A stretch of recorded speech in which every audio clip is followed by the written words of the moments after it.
નમસ્તે વિદ્યાર્થી મિત્રો, વિરાણી શાળા પરિવાર વતી રસાયણ વિજ્ઞાનના ઓનલાઈન ક્લાસમાં હું આપ સૌનું સ્વાગત કરું છું. આપણે પ્રકરણ 4 પૂરો કર્યો. ત્યારબાદ આપણે પ્રકરણ 6 જે અધૂરો હતો એ આપણે ફરી પાછો શરૂ કરીએ. તો મને લાગે છે આપણે બંધ એન્થાલ્પી સુધી થયું હતું, બરાબર. બંધ એન્થાલ્પી એટલે કે જ્યારે કોઈ સંયોજનનું નિર્માણ થાય છે, કોઈ સંયોજન બને છે, ત્યારે કાં તો પ્રક્રિયકોના જે અણુઓ છે એમાંના બંધ તૂટે છે અથવા તો એ નવા બંધનું નિર્માણ થાય છે. બંધ તૂટવાની અને બંધ નિર્માણની જે પ્રક્રિયા છે એ બંને ઓપોઝિટ છે. બંધ તૂટવાની જે પ્રક્રિયા છે એમાં ઉર્જાની જરૂર પડે છે, એટલે ઉષ્મા શોષક પ્રક્રિયા છે. જ્યારે બંધ નિર્માણની જે પ્રક્રિયા છે એમાં ઉર્જા મુક્ત થાય છે, એટલે એ ઉષ્મા ક્ષેપક પ્રક્રિયા છે. કેમ કે જ્યારે એ પરમાણુઓ જે છે એ જોડાઈને અણુઓ બને છે ત્યારે એના જે ઇલેક્ટ્રોન છે પરમાણ્વીય કક્ષકમાંથી આણ્વીય કક્ષકમાં આવે છે અને પરમાણ્વીય કક્ષક કરતાં આણ્વીય કક્ષકની ઉર્જા ઓછી હોય છે, એટલે એ વધારાની ઉર્જા મુક્ત કરે છે, જે આપણે ચોથા પ્રકરણમાં જોયું, બરાબર. એટલે હંમેશા બંધ નિર્માણની પ્રક્રિયા જે છે એ ઉષ્માક્ષેપક પ્રક્રિયા છે, એટલે કે એ દરમિયાન ઉર્જા છૂટી પડે છે. તો અહીંયા એ બંધ એન્થાલ્પી માટે આપણને સૂત્ર આપેલું છે કે બંધ એન્થાલ્પી, બરાબર, એના માટે આપણે લખી શકીએ વાયુરૂપ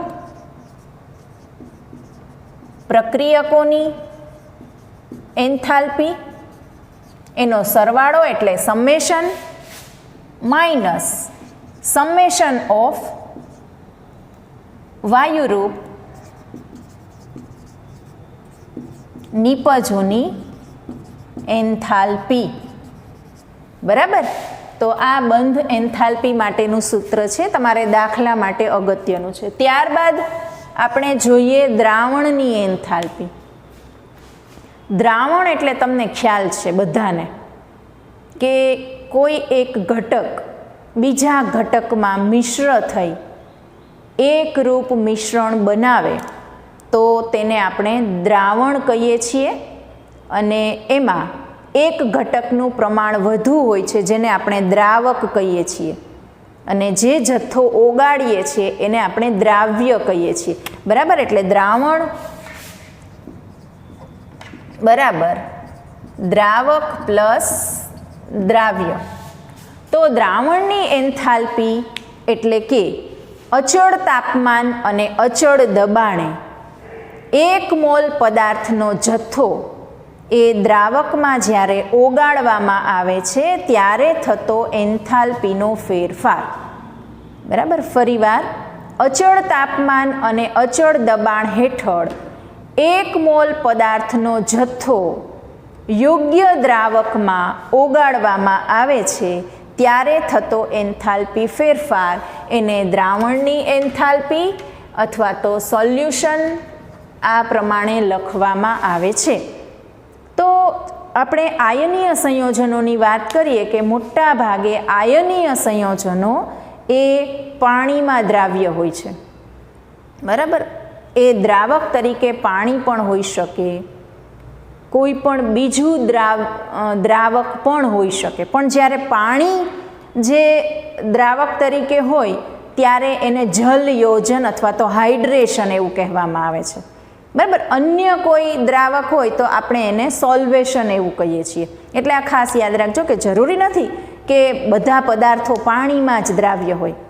આપણને ખ્યાલ છે પાણી સાર્વત્રિક દ્રાવક છે, મોટા ભાગે એમાં પદાર્થો દ્રાવ્ય થતા હોય છે, પણ પાણી છે એ ધ્રુવીય દ્રાવક છે, બરાબર. આપણે જોયું પ્રકરણ 4માં કે ઓક્સિજન છે એના ઉપર આંશિક ઋણ વીજભાર, બંને હાઇડ્રોજન ઉપર આંશિક ધન વીજભાર, કેમ કે હાઇડ્રોજન અને ઓક્સિજનની વિદ્યુત ઋણતાનો તફાવત છે, એટલે એ ધ્રુવીય પદાર્થ છે.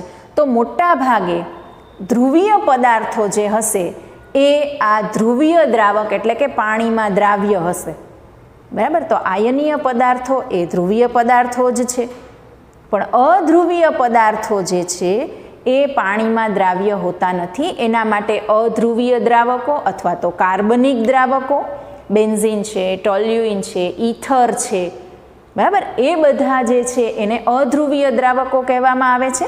તો અધ્રુવીય પદાર્થો અધ્રુવીય દ્રાવકોમાં દ્રાવ્ય હોય છે, ધ્રુવીય પદાર્થો ધ્રુવીય દ્રાવકોમાં દ્રાવ્ય હોય છે. તો અહીંયા આયનીય સંયોજનો જે છે જ્યારે એનું દ્રાવણ બનાવવામાં આવે છે ત્યારે એમાં બે પ્રક્રિયાઓનો સમાવેશ થાય છે. કઈ કઈ બે પ્રક્રિયાઓ? તો એક તો આયનીય પદાર્થ જે છે, દાખલા તરીકે આપણે અહીંયા કોઈ AB પદાર્થ લઈએ, આયનીય પદાર્થ ઘન અવસ્થામાં હોય, બરાબર, તો એને જ્યારે આપણે દ્રાવણમાં ઓગાળીએ ત્યારે એમાં એના આયનો જે છે એ મુક્ત થાય છે, બરાબર. આયનીય પદાર્થ એટલે ધન આયન પણ હશે અને ઋણ આયન હશે, બરાબર. તો એ પ્લસ અને બી માઇનસ એ અનંત અંતરે દૂર થશે, અને એ અનંત અંતરે દૂર કરવા માટે કઈ એન્થાલ્પી આપવી પડે? લેટાઇસ એન્થાલ્પી, બરાબર. તો અહીંયા આપણે આપશું એને લેટાઇસ એન્થાલ્પી. એટલે લેટાઇસ એન્થાલ્પી એટલે કે 1 મોલ આયનીય ઘન સંયોજનમાંથી તેના ધન આયન અને ઋણ આયનોને અનંત અંતરે દૂર કરવા માટે આપવી પડતી એન્થાલ્પી. તો એ એક વસ્તુ થશે કે એ આયનીય પદાર્થો પાણીમાં ઓગળશે એટલે એમાં એના ધન આયન અને ઋણ આયનોમાં વિયોજન થાય છે, બરાબર. અને એ વિયોજન થાય પછી બીજો તબક્કો છે એ પાણીમાં પછી ઓગળે છે, એ કોઈ પણ આયનો હોય, અને એમાં એ પછી એક્વિયસ, બરાબર, જલીય દ્રાવણ બને છે. એક્વિયસ એટલે જલીય. પાણીમાં જો દ્રાવણ બનાવીએ તો એને જલીય દ્રાવણ કહેવામાં આવે છે, એનું જલ યોજન થાય છે. એટલે અહીંયા જે આયનીય ઘન પદાર્થ છે એમાંથી એના વાયુરૂપ ધન આયનો અને ઋણ આયનો મુક્ત થશે, એના માટે લેટાઇસ એન્થાલ્પી. ત્યારબાદ એ આયનો છે એ પાણીમાં ઓગળે છે અને ત્યારે એ જલીય આયનો બને છે, અને ત્યારે જે એન્થાલ્પી છે એને આપણે જલ યોજન અથવા તો હાઇડ્રેશન એન્થાલ્પી એવું કહીએ છીએ, બરાબર. તો આ જે દ્રાવણની એન્થાલ્પી છે, સોલ્યુશન, એમાં આ બે તબક્કાઓનો સમાવેશ થાય છે. એટલે આપણે આ રીતે લખી શકીએ AB, બરાબર, એમાંથી A પ્લસ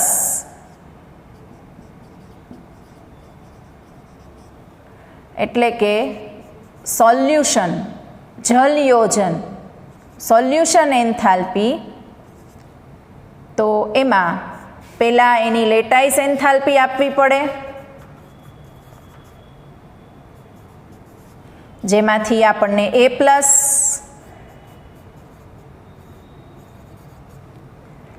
અને એને પછી આપણે હાઇડ્રેશન એન્થાલ્પી આપીશું.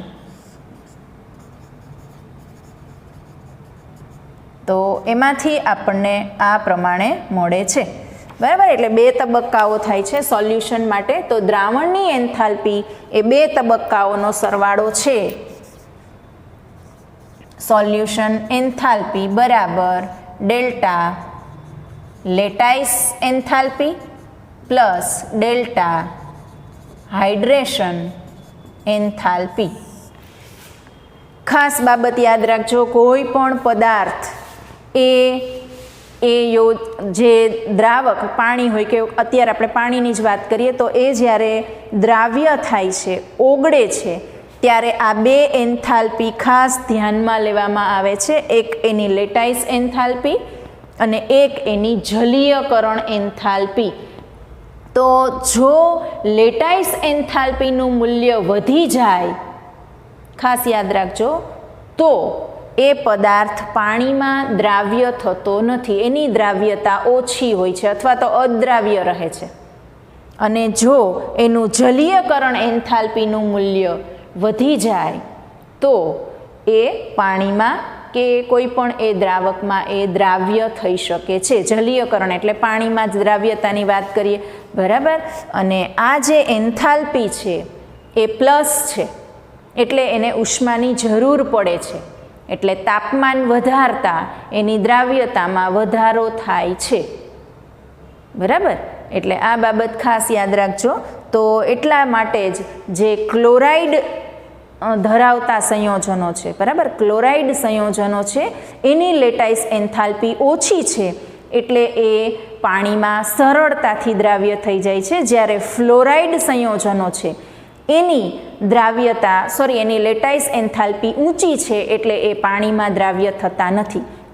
એવી જ રીતે પ્રથમ સમૂહના આલ્કલી ધાતુના સંયોજનો છે એની લેટાઇસ એન્થાલ્પી ઓછી છે, એટલે એ સરળતાથી દ્રાવ્ય થઈ જાય છે. જ્યારે એની બાજુનો જ સમૂહ એટલે કે આલ્કલાઇન અર્થ ધાતુ તત્વો એના સંયોજનો, બરાબર, Na2SO4 ની વાત કરીએ આપણે, NaCl અથવા તો Na2SO4, આ પ્રથમ સમૂહના સંયોજનો છે. સમૂહના સોડિયમ જે છે પ્રથમ સમૂહના, તો એ સંયોજનો પાણીમાં દ્રાવ્ય છે.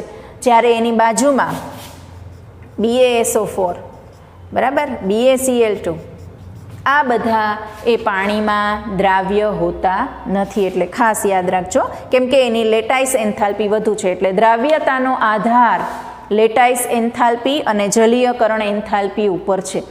તો આ દ્રાવણની એન્થાલ્પી છે, બે બાબતો ખાસ યાદ રાખવાની આયનીય સંયોજનો માટે. એટલે એક એની લેટાઇસ એન્થાલ્પી અને બીજું છે એની જલીયકરણ એન્થાલ્પી. બે તબક્કાઓનો સમાવેશ એમાં થાય છે. તો આપણને દ્રાવણની એન્થાલ્પી મળશે. હવે આપણે જોવાનું છે લેટાઇસ એન્થાલ્પી. બરાબર, અહીંયા લેટાઇસ એન્થાલ્પી તો આવી ગયું, આપણે વ્યાખ્યા તો મેં સમજાવી કે કોઈ પણ ઘન પદાર્થ છે, આયનીય ઘન પદાર્થ છે, એમાં એના આયનોનું જે આપણે વિયોજન કરીએ છીએ, આયનોને દૂર કરીએ છીએ, એના માટે જે ઉર્જા આપવી પડે છે એને લેટાઇસ એટલે જાળીદાર રચના.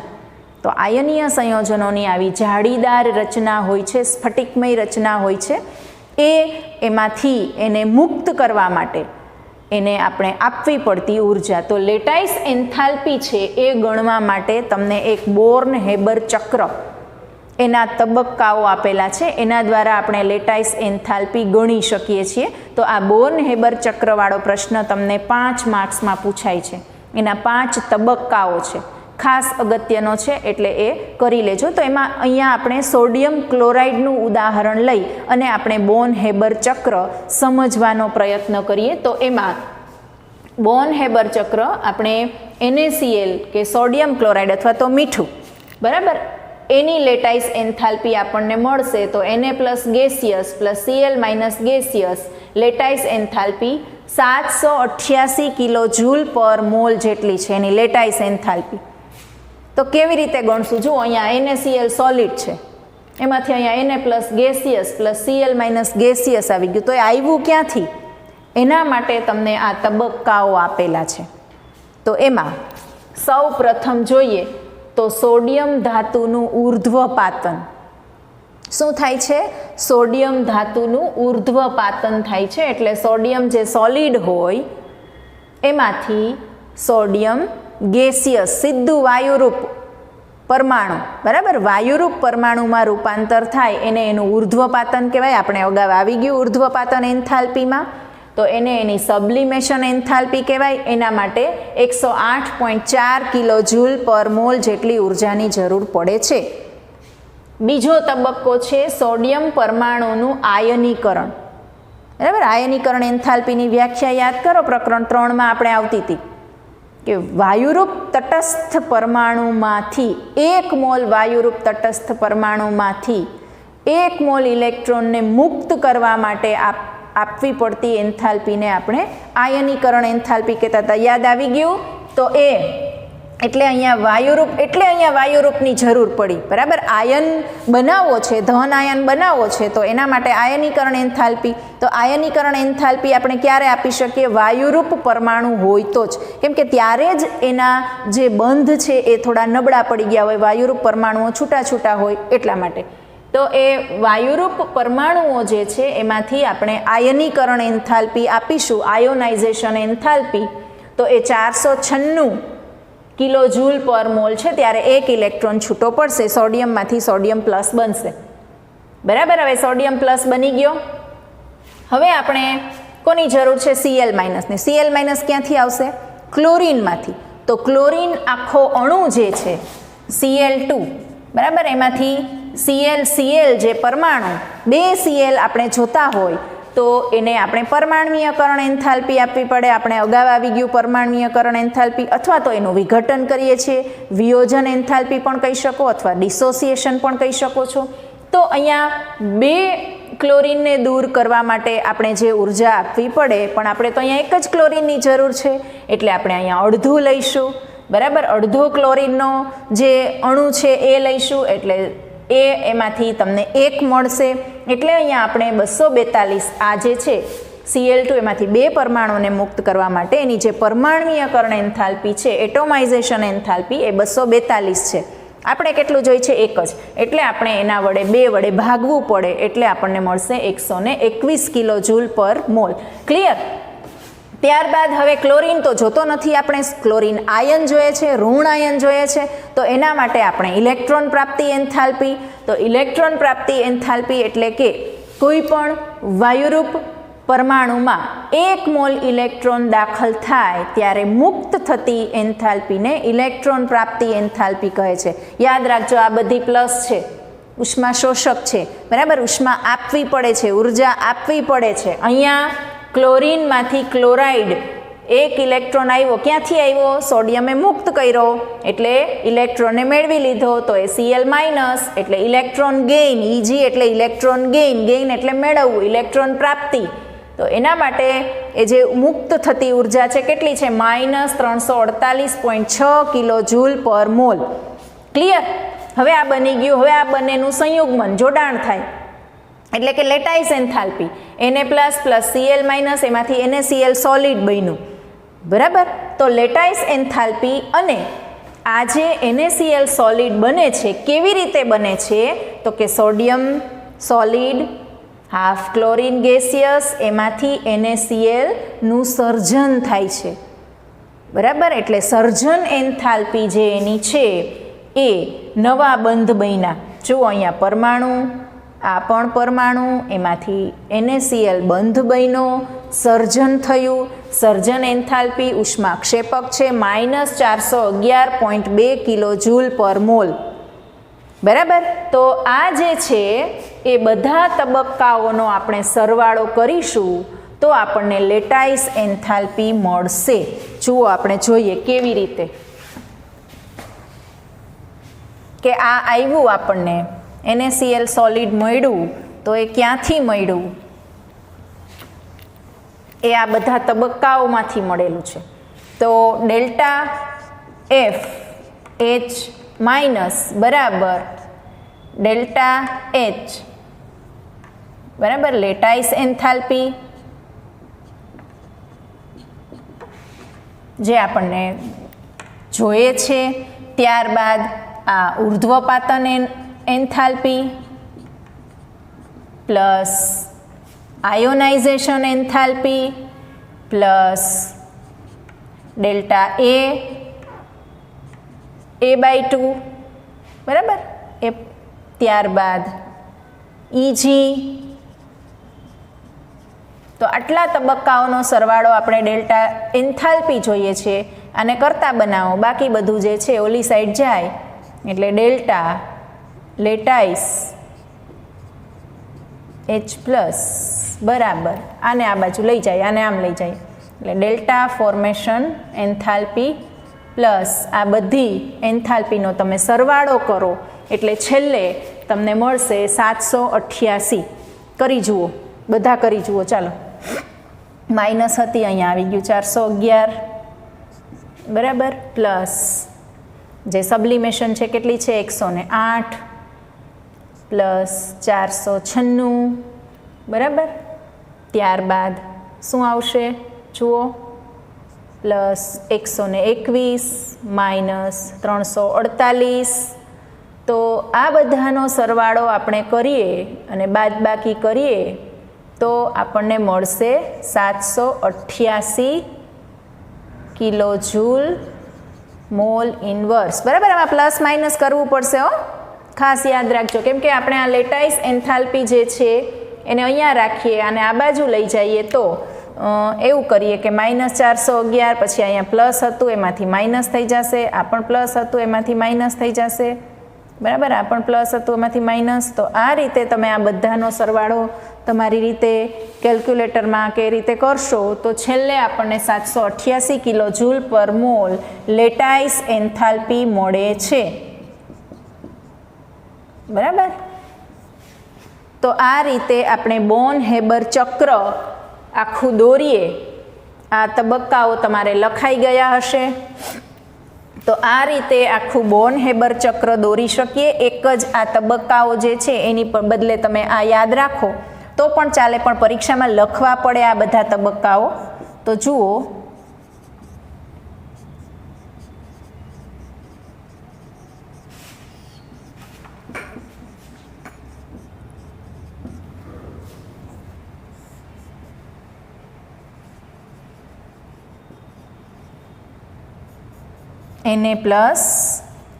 એને ગેસિયસ. બરાબર, પહેલાં તો ત્યારબાદ અહીંયા શું થાય છે?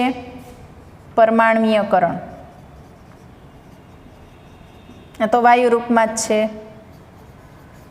પછી અહીંયા શું આવે છે? આયનીકરણ. એટલે એને પ્લસ. અહીંયા આવશે Cl માઇનસ, ઇલેક્ટ્રોન પ્રાપ્તિ દ્વારા. આ બેયનો સરવાળો થાય એટલે છેલ્લે આપણને આ મળે છે. બરાબર, લેટાઇસ એન્થાલ્પી. અહીંયા આવે છે સર્જન એન્થાલ્પી. તો આ રીતે આખું બોન હેબર ચક્ર આ રીતે તમે દોરી શકો છો. ટેક્સ્ટબુકમાં આપેલું છે એ પ્રમાણે પણ કરી શકો છો. અહીંયા મેં તમને સરળ રીત આપેલી છે થોડી. તમે અહીંયા મૂલ્યો યાદ રાખવા પડશે, એટલે અહીંયા મૂલ્યો લખી નાખો તો પણ તમને યાદ રહી જાય. ઉર્ધ્વપાતનમાં 108.4, આયનીકરણમાં 496. બરાબર, ક્લોરીનની વિયોજન એન્થાલ્પી 121. આનો યાદ રાખો, સીધું આ જ યાદ રાખો, 121. ઇલેક્ટ્રોન પ્રાપ્તિ એન્થાલ્પી -348.6 અને આ જે છે -411.2. બરાબર, બધાનો તમે અહીંયા ને અહીંયા સરવાળો કરી નાખો તો પણ તમને lattice enthalpy 788 kilo joule per mole જેટલી મળી જાય. બરાબર, તો હવે એ 788 છે લેટાઇસ એન્થાલ્પી, અને એની જે જલીયકરણ એન્થાલ્પી છે એ લગભગ 784 છે. બેયનું બાદબાકી કરો એટલે 4. જુઓ, આપણે સોલ્યુશન એન્થાલ્પી જોતી હોય તો શું કરવાનું છે? ડેલ્ટા લેટાઇસ પ્લસ ડેલ્ટા જલીયકરણ, એ જ લખવાનું, નહીં ભૂલવાનું. તો આપણને એની જલીયકરણ એન્થાલ્પી જે છે એ મળી જાય. અહીંયા 788 છે. અને આ સોલ્યુશન એન્થાલ્પી છે ને તમને આપેલી છે, એમના માહિતી ઉપરથી તારવેલી છે. તો એ છે હાઇડ્રેશન એન્થાલ્પી, આ જે છે હાઇડ્રેશન એન્થાલ્પી -784 છે. તો એ બેયની બાદબાકી કરો એટલે તમને +4 કિલો જૂલ પર મોલ મળે સોલ્યુશન. એટલે NaCl ને પાણીમાં દ્રાવ્ય કરવા માટે માત્ર 4 કિલો જૂલ પર મોલ ઉર્જાની જરૂર પડે છે, આવું આપણે કહી શકીએ. એટલે તમે કોઈ પણની જલીયકરણ એન્થાલ્પી અથવા તો એનું દ્રાવણ એન્થાલ્પી જોતી હોય તો આ સોલ્યુશન એન્થાલ્પી હોય તમારી પાસે, તમને જલીયકરણ એન્થાલ્પી મળશે. અથવા તો તમારે દ્રાવણ એન્થાલ્પી જોતી હોય તો લેટાઇસ એન્થાલ્પી અને જલીયકરણ એન્થાલ્પી હોય તો તમે એની દ્રાવણ એન્થાલ્પી છે એ મેળવી શકો છો. બરાબર, એટલે બોન હેબર ચક્ર 5 માર્ક્સમાં પૂછાય છે. તબક્કાઓ અને આ ચક્ર અને આ જે છે એ સરવાળો, બેઝિક સરવાળો કહેવાય, કેમ કે સરવાળો અને બાદબાકી બેય આવે છે. એટલે એ તમારે ખાસ યાદ રાખવા પડે, આ મૂલ્યો યાદ રાખવા પડે તો તમને એ આવડી જાય. બરાબર, ચાલો તો અહીંયા સુધી આપણે રાખીએ. નેક્સ્ટ પછી આપણે જવાનું છે એન્ટ્રોપી તરફ. બાયોલોજીવાળા સ્ટુડન્ટ્સને ખબર હશે એન્ટ્રોપી એટલે શું. બરાબર, તો આપણે કેમિસ્ટ્રીમાં પણ એ ભણવાનું છે. Okay, bye bye.